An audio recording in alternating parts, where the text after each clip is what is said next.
കേന്ദ്രമന്ത്രി ശോഭ കരന്തലജയുടെ വിവാദ പരാമർശത്തിൽ DMK തെരഞ്ഞെടുപ്പ് കമ്മീഷനെ സമീപിച്ചു. കേന്ദ്രമന്ത്രിക്കെതിരെ കർശന നടപടി വേണമെന്ന് DMK ആവശ്യപ്പെടുന്നു. തമിഴ്നാടിനെതിരായ വിദ്വേഷ പരാമർശം പിൻവലിച്ച് കേന്ദ്രമന്ത്രി ബംഗളൂരു നോർത്തിലെ BJP സ്ഥാനാർത്ഥിയുമായ ശോഭ കരന്തലജയെ എക്സിലൂടെ മാപ്പു പറഞ്ഞിരുന്നു. അതേസമയം കേരളത്തിനെതിരെയുള്ള വിദ്വേഷ പരാമർശത്തിൽ ശോഭ മാപ്പു പറയണമെന്ന് രമേശ് ചെന്നിത്തല ആവശ്യപ്പെട്ടു. ബംഗളൂരുവിലെ രാമേശ്വരം കഫേയിലുണ്ടായ സ്ഫോടനവുമായി ബന്ധപ്പെട്ടായിരുന്നു ശോഭ കരന്തലജയുടെ വിവാദ പരാമർശം. തമിഴ്നാടിനെതിരായ പരാമർശം വിവാദമാവുകയും കടുത്ത വിമർശനവുമായി DMK രംഗത്ത് വരികയും ചെയ്തതോടെ പരാമർശം പിൻവലിച്ച് ശോഭ കരന്തലജെ മാപ്പ് പറയാൻ തയ്യാറായി.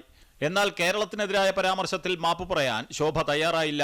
തമിഴ്നാട്ടിൽ നിന്നുള്ളവർ വന്ന് കർണാടകയിലെ കഫേയിൽ ബോംബ് വെച്ചെന്നും കേരളത്തിൽ നിന്നുള്ളവർ കർണാടകയിലെത്തി സ്ത്രീകൾക്ക് മേൽ ആസിഡ് ഒഴിച്ചുവെന്നുമാണ് ശോഭ കരന്തലജെ കഴിഞ്ഞ ദിവസം പറഞ്ഞത്. പരാമർശത്തിനെതിരെ വലിയ തോതിൽ വിമർശനങ്ങൾ ഉയർന്നതോടെയാണ് എക്സ് പ്ലാറ്റ്ഫോമിൽ കേന്ദ്രമന്ത്രി കുറിപ്പിട്ടത്. തന്റെ പരാമർശം തമിഴ്നാട്ടുകാരെ മൊത്തത്തിൽ ഉദ്ദേശിച്ചല്ലെന്നും കൃഷ്ണഗിരി വനത്തിൽ പരിശീലനം ലഭിച്ചവരെക്കുറിച്ചാണെന്നും ശോഭ എക്സിൽ കുറിച്ചു. അതേസമയം കേന്ദ്രമന്ത്രി ശോഭ കരന്തലജയുടെ വിവാദ പരാമർശത്തിൽ DMK തെരഞ്ഞെടുപ്പ് കമ്മീഷനെ സമീപിച്ചു.